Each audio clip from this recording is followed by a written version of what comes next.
Bem, bom dia a todos. Quero cumprimentar aqui não só os jornalistas, o pessoal da imprensa, mas especialmente aqui o pessoal do Ministério da Justiça e Segurança Pública aqui presente. Muitos também gostariam de estar aqui presentes, mas nós buscamos ao máximo evitar aí aglomerações, né? Nem conseguimos totalmente, mas enfim. Primeiro eu queria lamentar a realização dessa... Eu pediria silêncio daí para que pudesse falar sem intervenção. Eu queria lamentar aqui esse evento na data de hoje. Nós estamos passando por uma pandemia, né, do Covid-19. Ontem, uma informação lamentável de 407 óbitos, 3.313 óbitos no total. Então, durante essa pandemia, infelizmente, tendo que realizar esse evento, busquei ao máximo evitar que isso acontecesse, mas foi inevitável. Então, peço a compreensão de todos pela circunstância adversa, mas não foi por minha opção.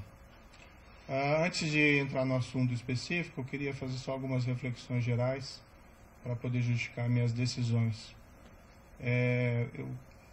Antes de assumir o cargo de Ministro da Justiça e Segurança Pública, eu fui juiz federal por 22 anos, tive diversos casos criminais relevantes e desde 2014, em particular, nós tivemos a Operação Lava Jato, que mudou o patamar de combate à corrupção no país. É claro que existe muito ainda a ser feito, mas aquela grande corrupção, que em geral era impune, esse cenário foi modificado. Isso foi um trabalho do Judiciário, do Ministério Público, de outros órgãos, e na parte da investigação, principalmente aí da Polícia Federal.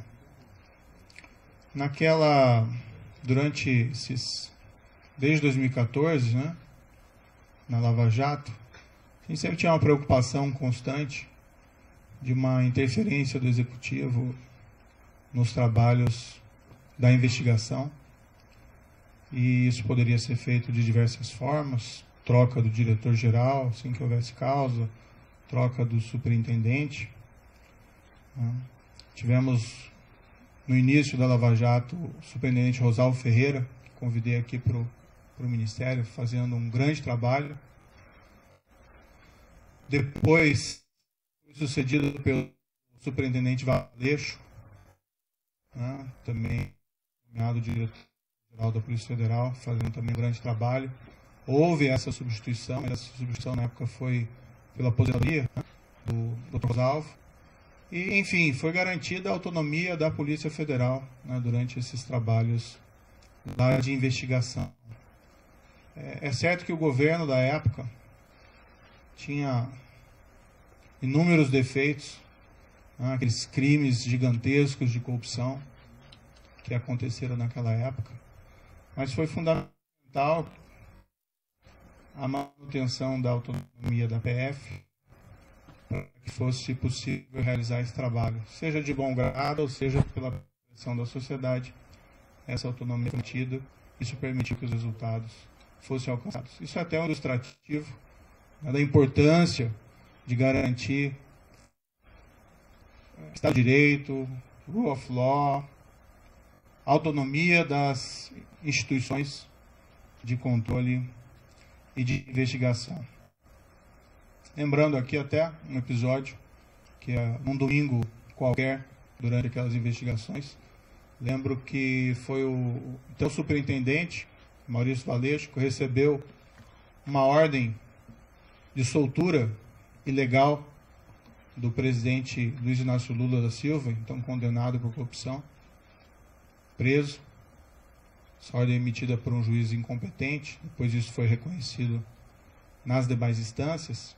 Foi graças à autonomia dele e ao sentimento da necessidade de cumprimento do dever que ele comunicou às autoridades judiciárias e foi possível rever essa ordem de prisão ilegal antes que ela fosse executada, a demonstrar o empenho dessas autoridades e da importância da autonomia das organizações de controle. No final de 2018, isso é uma história um pouco repetida, eu recebi convite do então eleito presidente da República, Jair Bolsonaro, e isso eu já falei publicamente diversas vezes. É fácil repetir essa história, porque essa história é absolutamente verdadeira. E fui convidado a ser ministro da Justiça e da Segurança Pública. O que foi conversado com o presidente, 1º de novembro, foi que nós teríamos um compromisso com o combate à corrupção, crime organizado e a criminalidade violenta. Inclusive foi me prometido na ocasião carta branca para nomear todos os assessores, inclusive desses órgãos, né, policiais, como a Polícia Rodoviária Federal e a própria Polícia Federal. Na ocasião, né, até aproveitando aqui um breve parênteses para desmistificar um dado, foi divulgado equivocadamente por algumas pessoas que eu teria estabelecido como condição para assumir o Ministério da Justiça uma nomeação ao Supremo Tribunal Federal. Nunca houve essa condição, até porque seria algo de aceitar um cargo de ministro da Justiça pensando em outro. Isso não é da minha natureza. Eu realmente assumi esse cargo, fui criticado, entendo essas críticas, mas a ideia era realmente buscar, num nível de formulador de políticas públicas aqui, numa alta posição do Executivo, de aprofundar o combate à corrupção e levar, né, esse maior efetividade em relação também à criminalidade violenta e ao crime organizado. Tem uma única condição que eu coloquei, não ia revelar, mas agora isso acho que não faz mais sentido, manter o segredo. Isso pode ser confirmado tanto pelo presidente como general Heleno. Eu disse que, como eu estava abandonando 22 anos da magistratura, contribuí 22 anos para a Previdência e perdia, né, saindo da magistratura, essa Previdência. Pedi apenas, já que nós íamos ser firmes contra a criminalidade, especialmente a criminalidade organizada, que é muito poderosa, que se algo me acontecesse, né, pedi que a minha família não ficasse desamparada sem uma pensão. Foi a única condição que eu coloquei para assumir essa posição específica no Ministério da Justiça. Permito-me aqui dizer que o presidente concordou com esse compromisso, nem foi uma condição, o combate à corrupção, criminalidade violenta, criminalidade organizada. Falou até publicamente que me daria a carta branca. Eu já tinha uma expertise por trabalhar, né, com polícia, como juiz, evidentemente, em relação à criminalidade organizada, e aceitei aquele intento de realmente fazer com que as coisas evoluíssem. E minha avaliação na época é que essa aceitação ao convite foi muito bem acolhida pela sociedade. Também me via como estando no governo, como um também garantidor.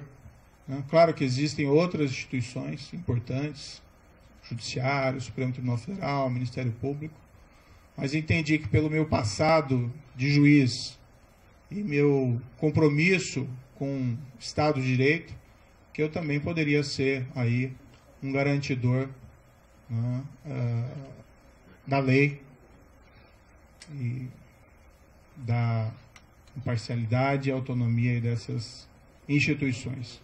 Dentro do Ministério, me permito aqui algumas reflexões, a palavra-mote tem sido integração. Nós atuamos muito próximos das forças de segurança estaduais, até mesmo municipais.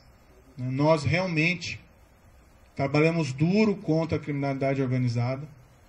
Ouso aqui dizer, claro que tudo isso é sujeito a críticas e segundas opiniões, mas que não houve um combate tão efetivo à criminalidade organizada como houve durante essa gestão do Ministério da Justiça e Segurança Pública, trabalhando não contra, mas com os governos estaduais. Tivemos o caso, por exemplo, da transferência e isolamento das lideranças do PCC. Tivemos recentemente a prisão do maior autoridade do PCC em liberdade, 20 anos foragido no exterior, graças a um trabalho de investigação eficiente da Polícia Federal. Tivemos recorde de apreensão de drogas no combate ao crime organizado. Isso é importante, tirar droga das ruas, cocaína, maconha. Isso feito pela Polícia Federal, isso feito pela Polícia Rodoviária Federal, também um belíssimo trabalho aqui desenvolvido, pela Força Nacional nos locais em que ela atuou. Tivemos aí recorde de destruição de plantações de maconha no Paraguai, que é o nosso principal fornecedor. Números expressivos de apreensão de produto do crime, seja de droga, seja de corrupção, principalmente aí no caso pela Polícia Federal. Buscamos fortalecer a Polícia Federal e a Polícia Rodoviária Federal nesse período, com ampliação dos concursos existentes. Empregamos aí maciçamente a Força Nacional em todo o território nacional. A Força Nacional é uma instituição que, a meu ver, deveria ser fortalecida. Nós estamos lá defendendo no Congresso Nacional uma emenda à Constituição para tornar ela uma instituição prevista ali na Constituição, para que nós possamos ter, com o tempo, também um corpo próprio, sem prejuízo dos mobilizados, sem prejuízo dos requisitados do Estado, que nós queremos fortalecê-la. Ela tem sido muito demandada e às vezes nós sentimos que nós não temos aí a perna suficiente. E ela atendeu diversas emergências de segurança pública nesse período, lá no Ceará, por mais de uma vez, espalhadas aí em terras indígenas, enfim, no nosso projeto Em Frente Brasil. Nós criamos o CEOP, Secretaria de Operações Integradas, até nessa linha de fortalecer a integração. A CEOP desenvolveu um programa chamado Horus e Vigia, que é talvez um dos primeiros programas realmente efetivos aí para controle de fronteiras no nosso país, e trabalha em conjunto com as forças de segurança estaduais. Investimos em inteligência com os centros de fusão, estaremos trabalhando também em outras áreas. Várias outras áreas aqui do Ministério da Justiça também tiveram, a meu ver, um bom ganho de efetividade, área do consumidor, área de imigração, a Senajus, enfim, aqui é só um retrato, queria fazer algumas justificativas. No momento, o Ministério da Justiça está voltado principalmente ao enfrentamento da pandemia. Isso prejudicou um pouco os planos em curso, embora eles continuassem. Nós estamos cuidando principalmente de IPI, vacinação, de atenção às forças de segurança, de coordenação, de se preocupar com o Plano Nacional de Segurança. Enquanto o COAF esteve no Ministério da Justiça, e eu não pedi que o COAF viesse, mas foi proposto que ele fosse colocado no Instituto do Ministério da Justiça, nós os fortalecemos. Depois ele acabou sendo transferido para outros órgãos.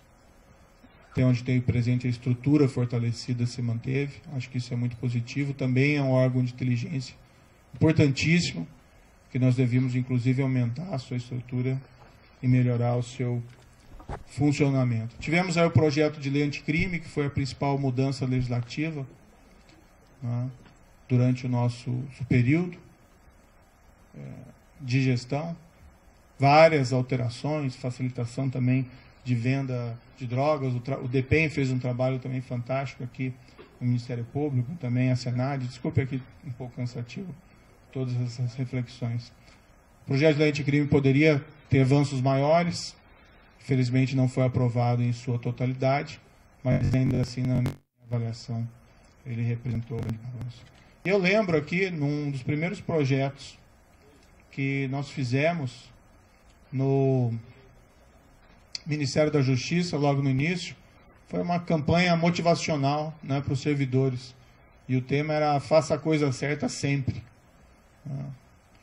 Então, esse sempre foi o mote, sempre foi a palavra, frase de ordem do Ministério da Justiça e da Segurança Pública. Faça a coisa certa, não importa as circunstâncias, arque com as consequências, isso faz parte. Acho que com tudo isso, nós conseguimos resultados expressivos, alguns deles eu já mencionei, como as questões de combate ao crime organizado, mas nós tivemos, aqui permito-me dizer, uma redução expressiva da criminalidade, né, em 2019. Tudo bem, já tinha uma queda em 2018, mas em 2019 nós tivemos uma queda em percentuais sem precedentes históricos, né, menos 19% de assassinatos. Outros crimes também caíram percentualmente de maneira até mais significativa. Mais de 10 mil brasileiros deixaram de ser assassinados. Claro, né, é um resultado compartilhado com os estados, com os municípios, onde tem combate à violência, ninguém tem dúvida disso, ninguém quer invocar esse mérito específico de maneira exclusiva, até porque a proposta do Ministério da Justiça sempre foi integração.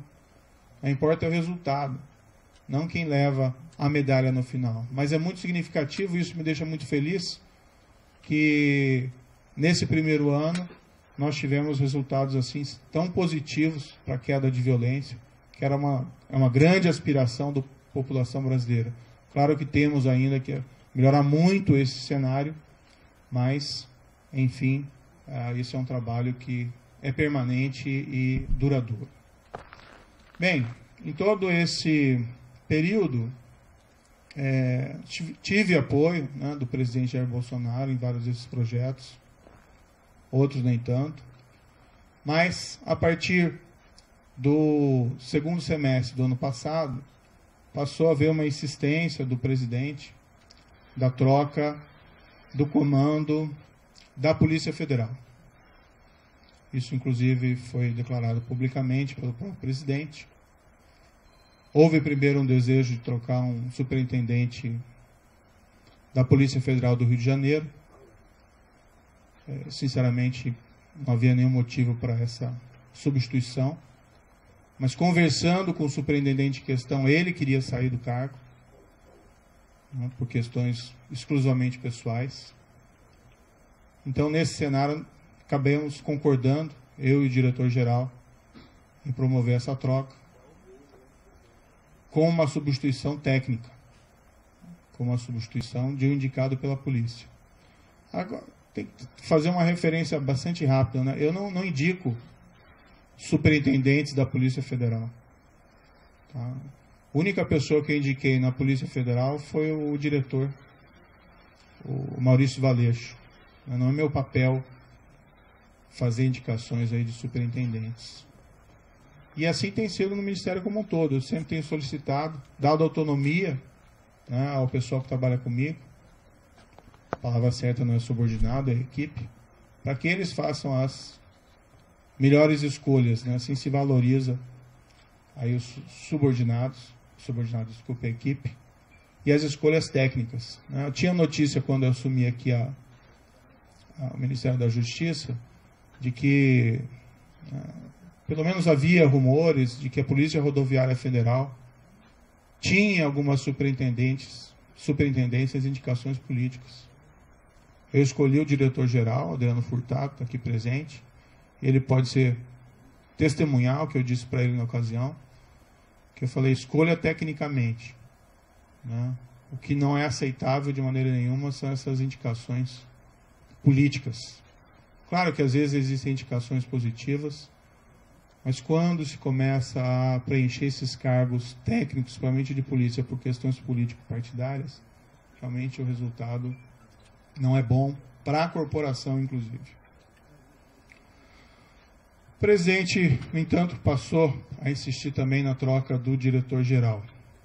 O que eu sempre disse ao presidente? Presidente, eu não tenho nenhum problema em trocar o diretor-geral da Polícia Federal, mas eu preciso de uma causa. E uma causa normalmente relacionada há uma insuficiência de desempenho, um erro grave. No entanto, o que eu vi, né, durante todo esse período, e até pelo histórico do próprio diretor-geral, que é um trabalho bem feito. Né? Várias dessas operações importantes, combate ao crime organizado, operações também de combate à corrupção que foram relevantes, poderiam ter até mais operações, né? Mas normalmente essas operações elas maturam durante algum tempo.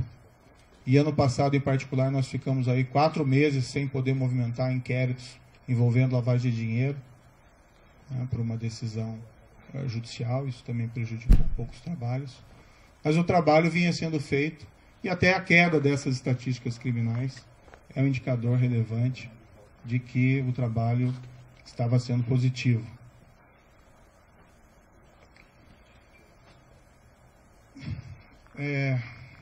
Não é uma questão do nome. Né?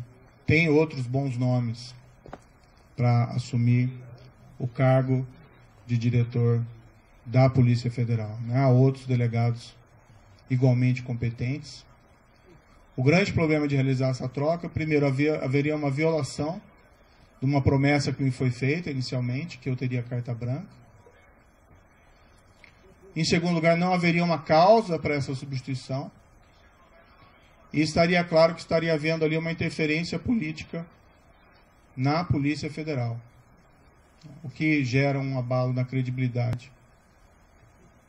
Não minha, mas minha também, mas também do governo, desse compromisso maior que nós temos que ter com a lei, com o rule of law, e ia ter impacto também, na minha opinião, na própria efetividade da Polícia Federal. Ia gerar uma desorganização. Não aconteceu durante a Lava Jato, a despeito de todos os problemas de corrupção dos governos anteriores. Houve até um episódio em que foi nomeado um diretor no passado com o intuito de interferência política e não deu certo, ficou pouco mais de 3 meses. A própria instituição rejeitou essa possibilidade. E o problema é que nas conversas com o presidente, e isso ele me disse expressamente, que não é só a troca do diretor-geral. Né? Haveria também a intenção de trocar superintendentes, novamente o superintendente do Rio de Janeiro, outros superintendentes provavelmente viriam em seguida, a superintendente da Polícia Federal de Pernambuco, sem que fosse me apresentado uma razão, uma causa para realizar esses tipos de substituições que fossem aceitáveis. Dialoguei muito tempo com o presidente, busquei postergar essa decisão, às vezes até sinalizando que poderia concordar no futuro, né, com essa possibilidade. E até num primeiro momento pensando, não, de repente pode ser feito, pode ser alterado, mas cada vez mais me veio a sinalização de que seria um grande equívoco realizar essa substituição. Ontem, né, conversei com o presidente, houve essa insistência do presidente, né, falei ao presidente que seria uma interferência política, ele disse que seria mesmo. Né. Falei que isso teria um impacto para todos, que seria negativo. Mas, para evitar uma crise, né, durante uma pandemia, não tenho vocação aí para carbonário, muito pelo contrário, acho que o momento é inapropriado para isso. Eu sinalizei, então, vamos, né, substituir o Valeixo por alguém que represente a continuidade dos trabalhos, alguém com um perfil absolutamente técnico e que fosse uma sugestão minha também. Na verdade, nem minha, uma sugestão da própria Polícia Federal. Eu sinalizei com o nome do atual diretor executivo da Polícia Federal, Disney Rossetti. Eu nem tenho uma grande familiaridade com Disney Rossetti, mas é uma pessoa de carreira, de confiança, E como eu disse, essas questões não são pessoais, não são preferências pessoais. São questões que têm que ser decididas tecnicamente. Fiz essa sinalização, mas não obtive resposta. O presidente tem a preferência por alguns nomes que seriam da indicação deles. Eu não sei qual que vai ser exatamente a escolha. Foi ventilado o nome de um delegado que passou mais tempo no Congresso do que na ativa, na Polícia Federal. Foi indicado, o sugerido nome do atual diretor da BIM, que tem até um bom nome dentro da Polícia Federal. Mas o grande problema é que não são tantos essa questão de quem colocar, o problema é por que trocar. E permitir que seja feita a interferência política no âmbito da Polícia Federal. O presidente me disse mais de uma vez, expressamente, que ele queria ter uma pessoa do contato pessoal dele, que ele pudesse ligar, que ele pudesse colher informações, que ele pudesse colher aí relatórios de inteligência, seja o diretor, seja o superintendente. E realmente não é o papel da Polícia Federal prestar esse tipo de informação. As investigações têm que ser preservadas. Imaginem se durante a própria Lava Jato, o ministro, o diretor-geral, o presidente, então presidente Dilma, o ex-presidente Luiz ficassem ligando para o superintendente em Curitiba para colher informações sobre as investigações em andamento. Então, a autonomia da Polícia Federal, como um respeito aí à autonomia da aplicação da lei, seja a quem for, isso é um valor fundamental que nós temos que preservar dentro de um Estado de Direito. O presidente me disse isso expressamente, ele pode ou não confirmar essas questões, mas, enfim, é algo que realmente eu não entendi apropriado. Então, o grande problema não é quem entra, mas por que alguém entra. E se esse alguém, sendo da corporação, aceitando substituição do atual diretor-geral, com o impacto que isso vai ter na corporação, não conseguiu dizer não para o presidente uma proposta dessa espécie, eu fico na dúvida se vai conseguir dizer não em relação a outros temas. Há uma possibilidade que se afirme que o Maurício Valeixo gostaria de sair, mas isso não é totalmente verdadeiro. O ápice da carreira de qualquer policial federal, delegado da Polícia Federal, é a direção-geral da Polícia Federal. E ele entrou com uma missão. Claro que, depois de tantas pressões para que ele saísse, ele de fato até manifestou a mim, olha, talvez seja melhor eu sair para diminuir essa cisma, e nós conseguimos realizar uma substituição aqui adequada. Eu sairia para uma adjudância, para outro cargo. Mas nunca isso voluntariamente, sim decorrente dessa pressão, que a meu ver não é aí apropriado. E o grande problema, uma substituição que seja orientada aí por causas que possam ser sustentadas, não haveria aí nenhum problema específico.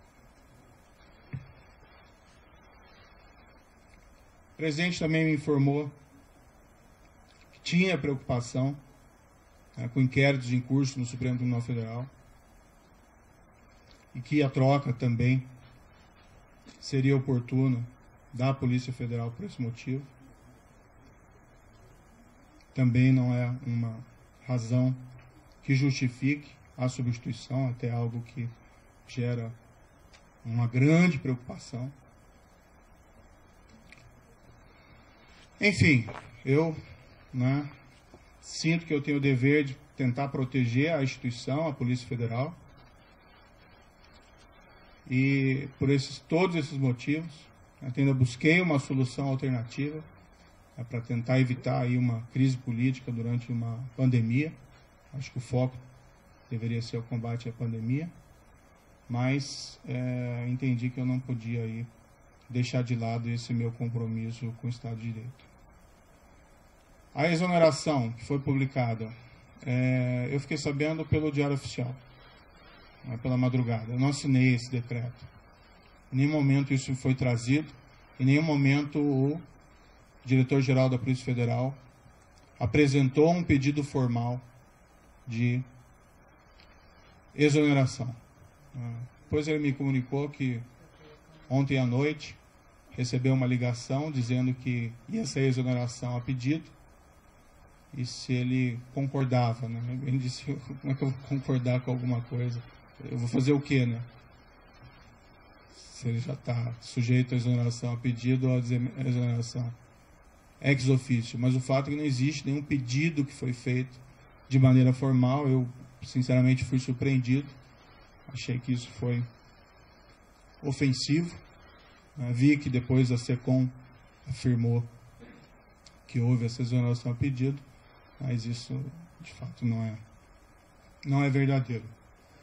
Para mim, esse último ato também é uma sinalização de que o presidente me quer realmente fora do cargo, não me quer presente aqui dentro do cargo, porque essa precipitação na realização da exoneração não vejo aí muita justificativa.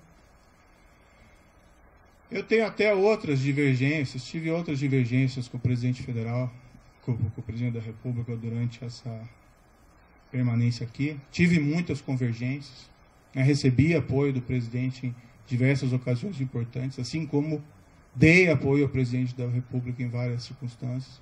Tive pontuais divergências, mas eu acho que como ministro, eu estou numa relação que eu tenho que preservar também a questão da hierarquia. Mas não vou aqui falar dessas outras divergências, isso fica para uma outra ocasião. De todo modo, meu entendimento foi que eu não tinha como aceitar essa substituição. Há uma questão envolvida também da minha biografia como juiz, de respeito à lei, ao Estado de Direito, à impessoalidade, no trato das coisas com o governo. E eu vivenciei isso durante a Lava Jato.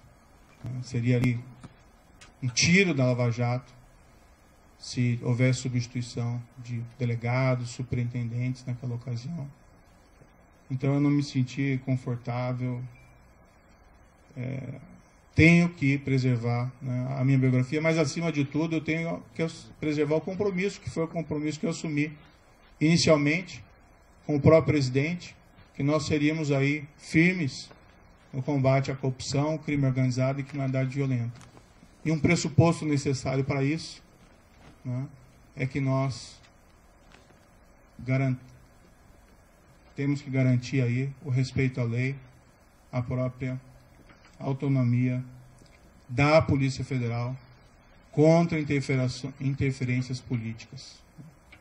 Certo, o presidente indica, ele tem essa competência, ele indica o diretor-geral, mas ele assumiu um compromisso comigo inicial de que seria uma escolha técnica, que eu faria essa escolha, e o trabalho vem sendo realizado. Poderia ser alterado o diretor-geral, desde que eu tivesse uma causa consistente. Não tendo uma causa consistente e percebendo que essa interferência política pode levar a relações impróprias entre o diretor-geral, entre os superintendentes, com o presidente da República, é algo que realmente eu não posso concordar.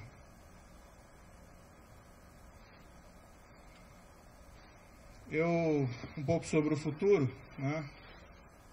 De todo modo, eu agradeço ao presidente da República a nomeação que me foi feita lá atrás. Acho que nós tínhamos um compromisso, eu fui fiel a esse compromisso. Acho que estou sendo fiel a esse compromisso no momento em que eu me encontro aqui dentro do Ministério da Justiça.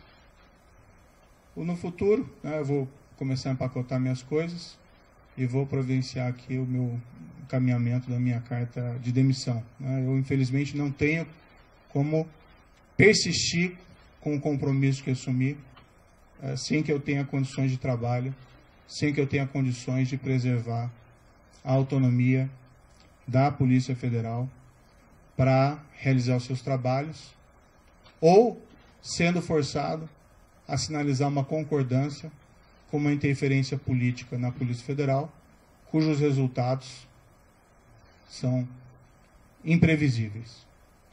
Espero que, independente da minha saída, seja feita a escolha de ou até, né, quem sabe, a própria manutenção do diretor-geral atual, já que o pedido de exoneração não existe, mas não havendo essa possibilidade, que seja feita uma escolha técnica, sem preferências pessoais, né?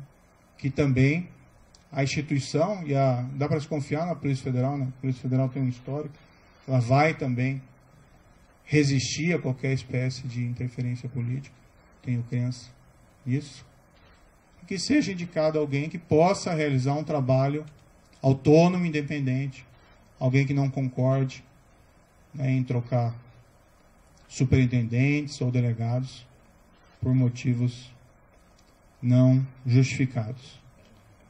O meu futuro pessoal, após disso, né, eu abandonei esses 22 anos de magistratura. Infelizmente é um caminho sem volta, né, mas quando eu assumi, eu sabia dos riscos. Vou descansar um pouco, né. Nesses 22 anos foram muito trabalho, em especial durante todo esse período da Lava Jato, eu praticamente não tive descanso, e nem durante o exercício do cargo de ministro da Justiça e Segurança Pública. Vou procurar, né, mais adiante um emprego, não enriqueci, né, no serviço público, nem como magistrado, nem como ministro, e quero dizer que, independentemente de onde eu esteja, eu sempre vou estar à disposição do país para ajudar, o que quer que seja, se eu puder ajudar nesse período da pandemia com outras atitudes, mas, enfim, sempre respeitando o mandamento do Ministério da Justiça e Segurança Pública nessa gestão, que é fazer a coisa certa sempre. Muito obrigado.